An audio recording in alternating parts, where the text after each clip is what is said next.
مبارک دا ځلې له کندهار څخه لوی زیری ده چې دا زیری څه دی ملګرو که تاسو هم غواړئ په پوره جزئیاتو پوه شئ ویډیو تر اخره وګورئ او زموږ چینل هم سبسکرایب کړئ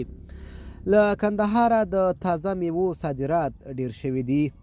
د کندهار ولایتي چارواکي وایي چې سږ کال له دغه ولایت څخه 118 ټنه تازه میوې صادر شوي دي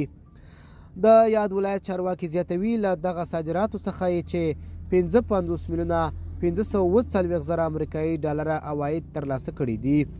په صادر شوي میوو کې هندوانې انګور انار او انځر یاد شوي دي د کندهار د سوداګرۍ خونې مسؤلینو د څرګندونو له مخې سږ کال د کندهار اوبه په سمه توګه مدیریت شوي او طبیعي آفتونه هم کم ول